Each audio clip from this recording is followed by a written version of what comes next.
Welcome to Middleborough High Summer School. My name is Destinee Rea, and I've been enlisted to help introduce you to the world of intersectionality, the interconnected nature of social categorizations such as race, class, and gender as they apply to a given individual or group. Regarded as creating overlapping and interdependent systems of discrimination or disadvantage.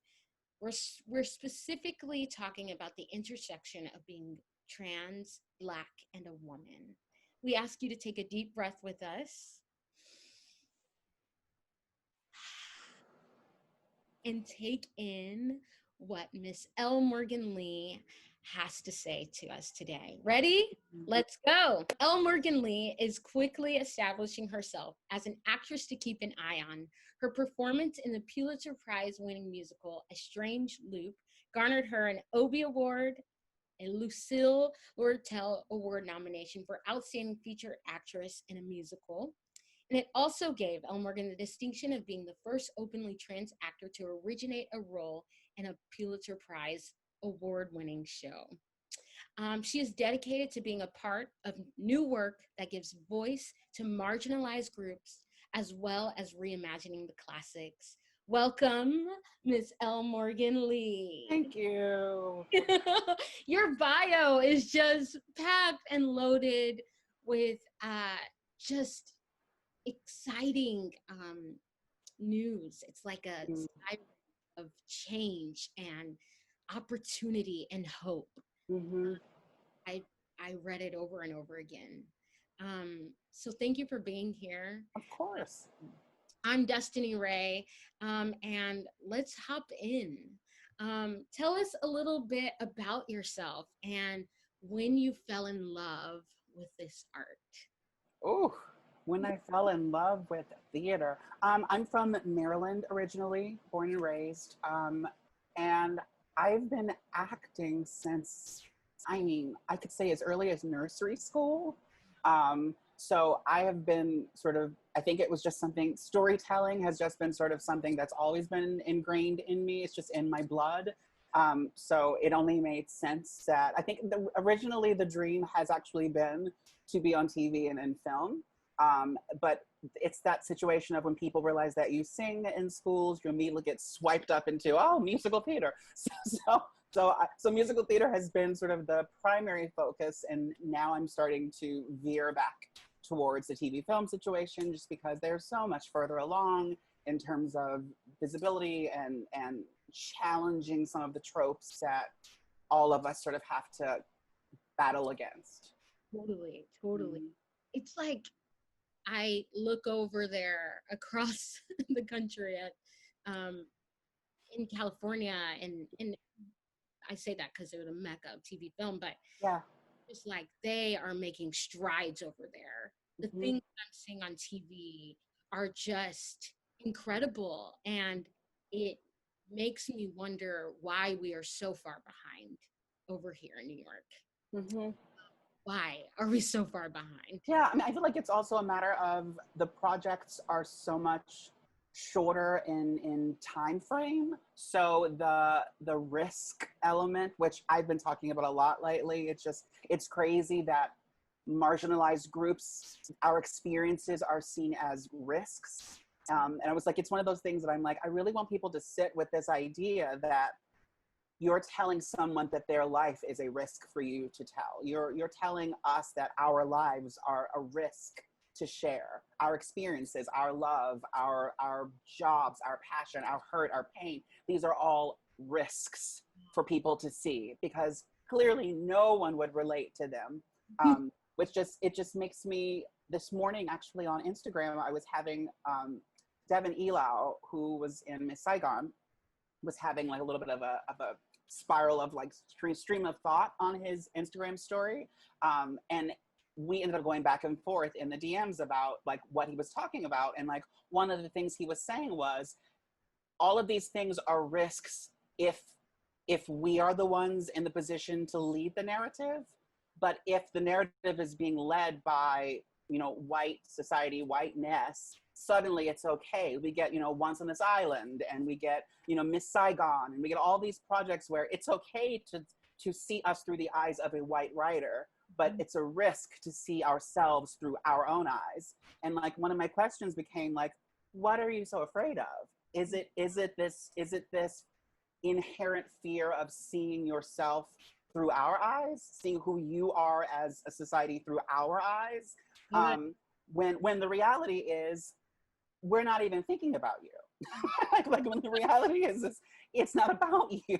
Our stories are so rich and full of culture and music and life, without having to also include whiteness. Which is, it's like, if we do use whiteness or do include whiteness in the journey, because inherently, if the show or project takes place in the United States, whiteness is inherently a part of it, fine, it's a character, but it doesn't have to be the focus. Whereas it seems on the other side, if it's a project that is, this is an Asian-centered project, this is a Black-centered project, or this is a trans project, it's like, that has to be the main character. It's like, you do realize that we exist outside of so many other things. And like, of course you're nervous about us, because your whole existence in many ways it started from you colonizing a land that didn't belong to you. So you've been covering up your tracks for centuries. Using like, to cover up your tracks. Yeah, like twisting the narrative, like turning, what happened when you got to this land into such a beautiful commercial holiday called Thanksgiving, where we all put up little banners. And it's like, it's so interesting. Everything has been slightly skewed from the very beginning. Of course, that's what you do now, because you don't even have a choice. You don't even know that you're doing it, because it's so ingrained in the fabric of our society. Totally. But we really jumped in there. We need to, and I just want to, if you are a big Twitter follower, I like to highlight things so that you can tweet them. But something Elle Morgan said is the word risk, and language is so important. So we probably the language we're using to describe anything is important. And making sure that we're clear on the language we're using and use it specifically and intentionally. Revolutionary, transformative. There are so many other words that you yeah. So you touched on this, but Black trans, especially, representation is lacking. Sure. Talk to us about the specific barriers that you have faced in this industry and what you've done to overcome them. Sure. It's interesting because this conversation around perception is kind of integral to this conversation, because I am regularly viewed through the eyes of other people and never asked who I am through my own eyes. And when you are having conversations with marginalized groups or groups of people who are, much smaller than, larger groups, or people that you don't understand, or you don't know for some reason, it's interesting that the go-to is that everyone thinks they already know who you are. Everyone thinks they already know what you do, who you are, what your background was, what your upbringing is. So I've honestly, I think more often than not, my interactions since being open about gender and I had sort of taken a step back from everything. And so when I did come back into the auditioning scene and everything, I had been gone kind of long enough that there was a break and there was no sort of connection to a before situation, which is kind of a blessing and everything, because I don't have to deal with lots of questions. But because of that, I also think that a lot of what I've personally encountered has been more on the lines of being a Black woman than it has being specifically a trans Black woman. A lot of the walls and things I've faced have been sort of this idea that a Black woman who is not 21 would, come in the room and dare sing something that is simply storytelling and simply, a clean musical theater standard song. How dare you do that? We need you to we need you to, scream the walls down. Do you have anything else? I mean, to be called in for like a legit project and to go in and sing the rep from the show, and then to have the table sort of like, what do we do with her? Do you have something more rhythmic? Rhythmic. What do you mean by rhythmic in this show that is mostly ballad and mostly sweeping melody? And then as we went through my book, the song that they chose that they wanted to hear was like, of course, like a beltier or a bigger. And I was like, it's really discouraging to have to constantly be sort of met with the expectations of who I'm supposed to be by other people, instead of in this business where we're putting our souls in front of people and we're putting our hearts out in front of people constantly. If the person in front of you is someone that you think you have an idea of who they are, this audition moment is a chance for you to see who they are. It's a chance for them to show you who they are. And if you're not fully taking advantage of that, then we as a people are never going to evolve. We're never going to move forward, because the only way that we can understand who we individually are is if we take the time to see each other. So I understand that, these auditions and things are, we got to get something done. It's like, yeah, but the part that I actually fit, you might have seen if you'd given me a chance to actually show you who I am, or if you paid attention and didn't expect me to sort of do the trope that you've been used to seeing.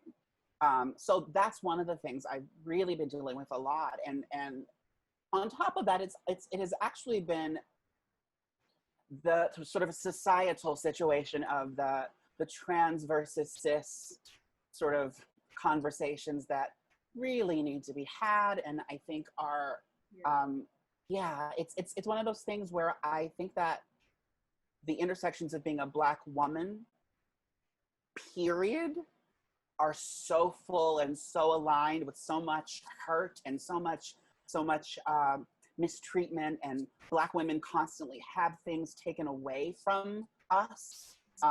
And cis Black women in particular have so much, there's nothing being given back.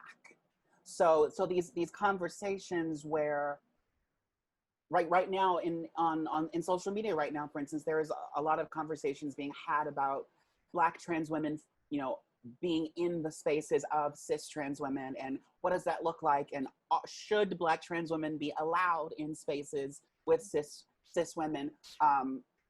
And it's crazy to me because I am someone who, I always respected cis women. I always had such a space in my heart for cis women. And then I transitioned, and that space like grew so much more. And I suddenly began to understand and see things that I had never even imagined were the case. It's like you hear people talk about things for so long, and then you start to experience it, and you realize that's what you were talking about. That treatment is what you were talking about. It's like my own sensitivities became so different in so many ways. So for that, and because of that, it's sort of, for me in my own journey, it makes me long for that sisterhood, because it's like, I was not someone who was groomed in this space as a child. So I need, like, in many ways, my experience now is like that girl that like just started puberty and is like having interactions on the street where she's like, oh my God, like I'm just getting my boobs. And like, what happens when that happens? All these guys are acting this way to me, and people are cutting me off, and people are opening doors only to say, hey, beautiful, how are you doing? And not because they actually just want to be kind. Like, it's like there's so many things that are inherently happening to me that whenever I'm around cis women, in particular cis Black women, I really value those moments, and I really value those connections, and to have to watch so many instances of cis Black women sort of arguing that I don't belong, or that I should be outside of the room, like it really hurts. And it hurts because I think that there's a misunderstanding, and there's a bit of miscommunication going, that trans women somehow want to be cis women, And it's like, I could never take your journey from you. I could never take from you what is yours. But I also want you to be able to respect what is mine and understand that, like, when I walk down the street every day, I am a trans woman.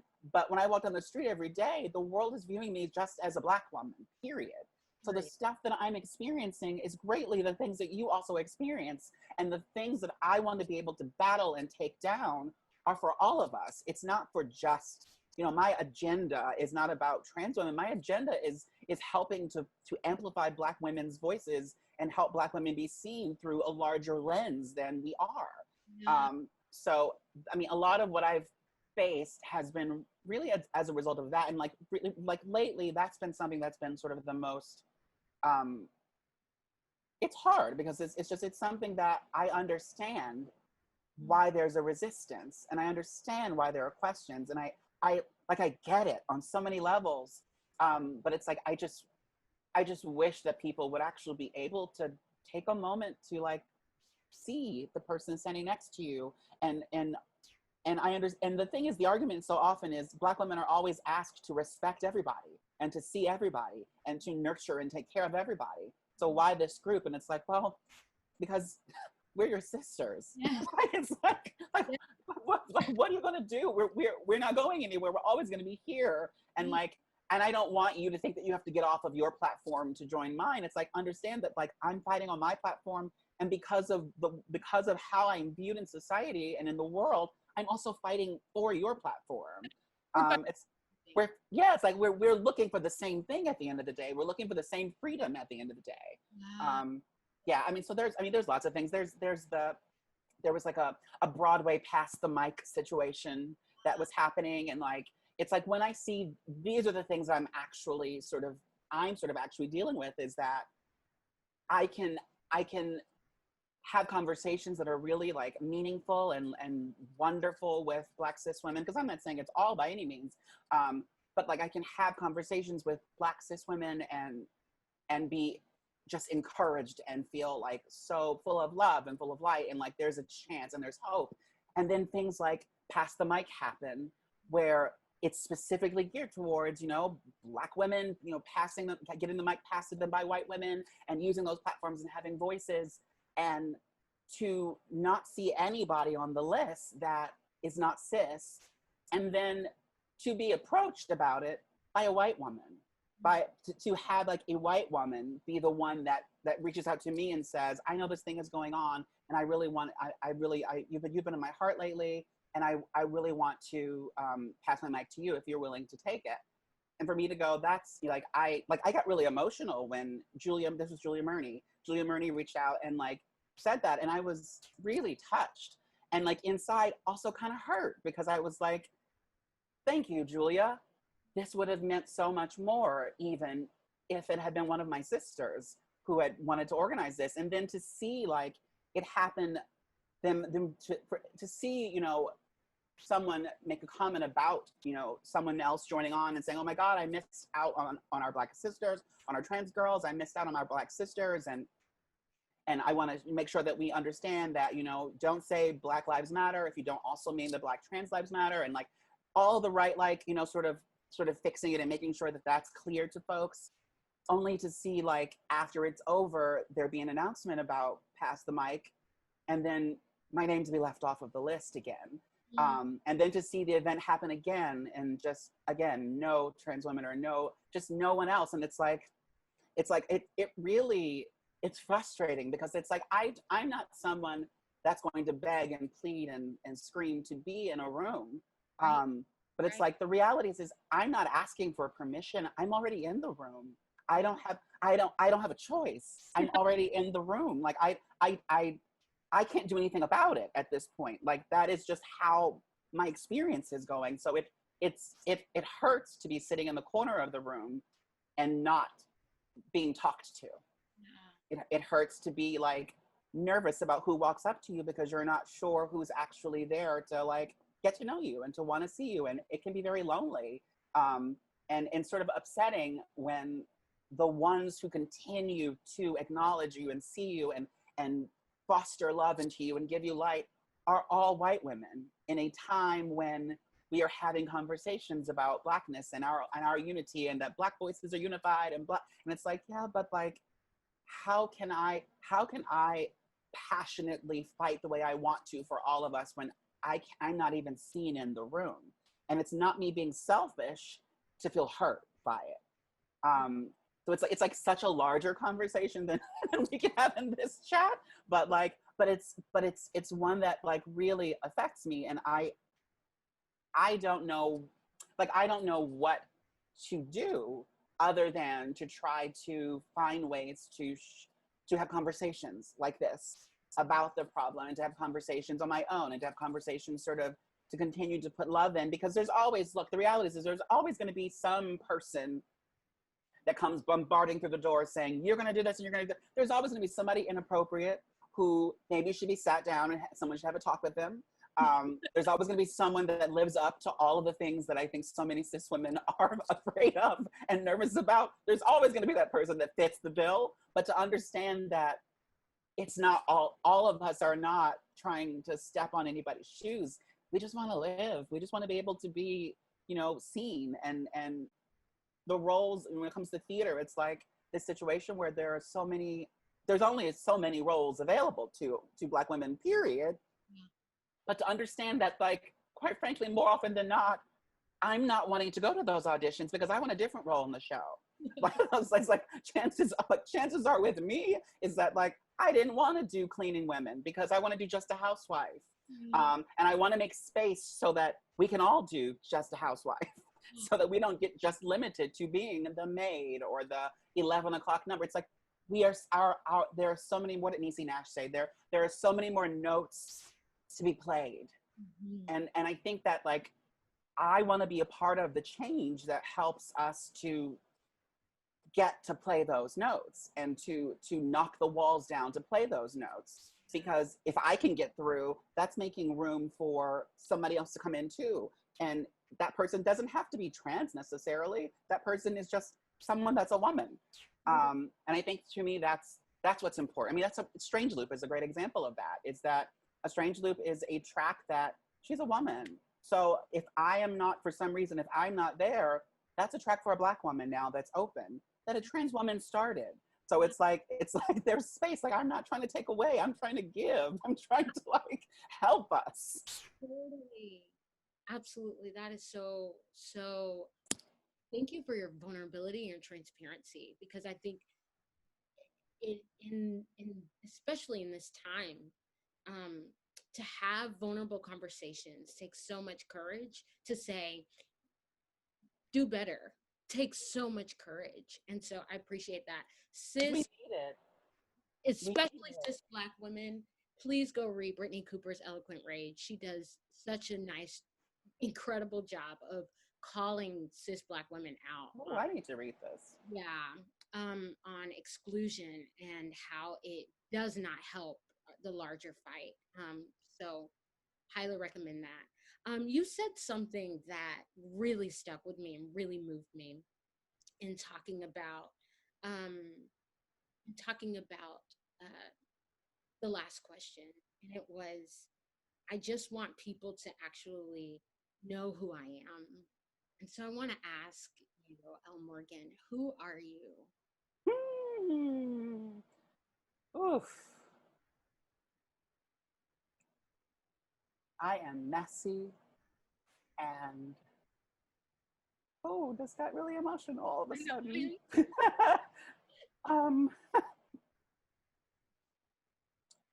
I'm hopeful, and I'm a dreamer, and I'm messy, and I'm light, and I'm joy, and I'm heart.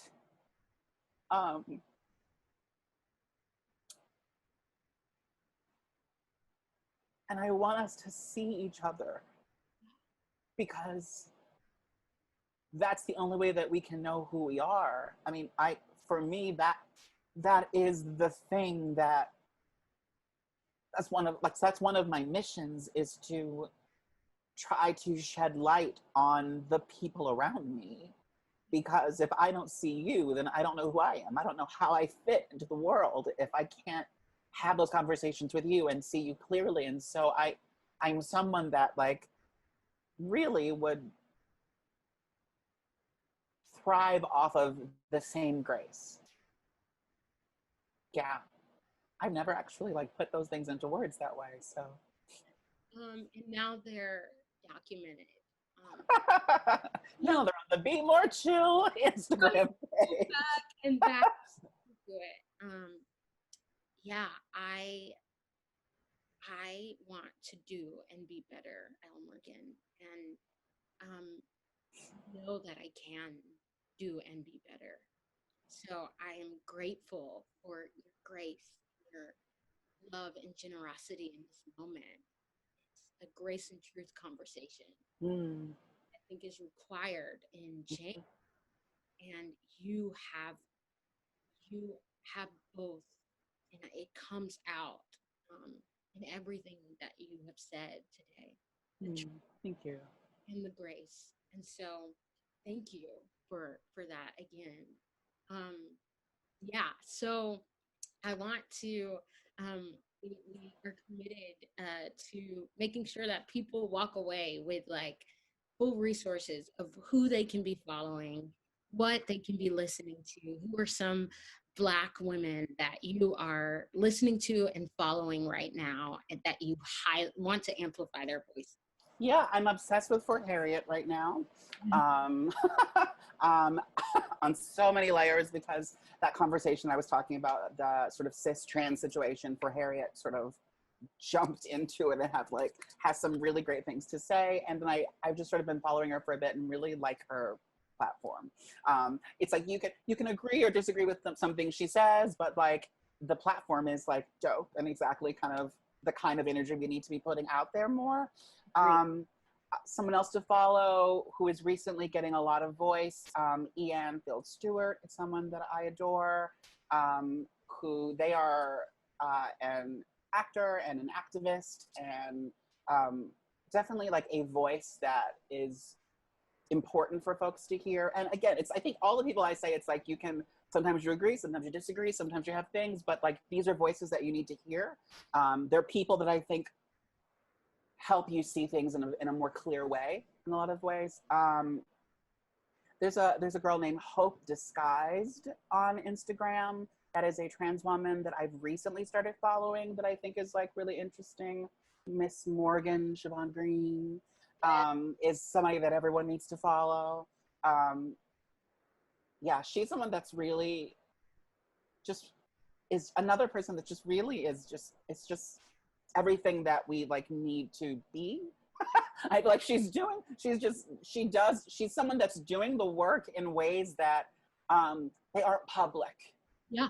She's doing the work to do the work to get the thing done and not necessarily to be in the spotlight. And I think that's a theme lately that's been really ringing down on me that I've been noticing through this quarantine situation is there's some people who do the work for the likes and the follows, and I mean, and they can say that it's for everyone and but the actions show that it is to center themselves and the things that they're doing. And great if the work is being done. How you do it, I don't care as long as it's being done. But I do want to shine light on the people who are doing it in the dark, the people that are sort of just kind of doing it and going along. And Morgan is a good example of that. Yeah. Who is? Yeah. Second. So it's like conversations with her. You don't have those weird sort of hesitations or walls, or because for her it's just like, well, what else is there? I mean, this is what it is, and you're like, how are you that already? Like, how are you there already? Like, it's like it should be that easy for everyone, but you know that like inherently there was probably a journey there to get to that place, and it's lovely and refreshing. Totally. Okay, we're gonna do a rapid fire round. Woohoo! Okay, I'm gonna shoot them at you. Oh God. Okay, favorite snack of quarantine? Oh my God, so bad. Ice cream from McDonald's. Yum! I love that. Favorite TV show of quarantine?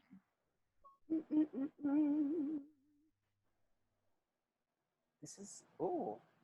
It's sort of a tie. All of these really awful things: Real Housewives of Beverly Hills and New York. I love it. What's your favorite color? Ah, it's a tie between teal and plum. Love. Um, my living room right now. Mm. If you could be anywhere on vacation, where would you be?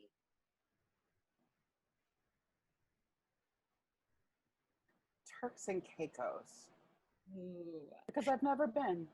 I love that. I love Mhm. that.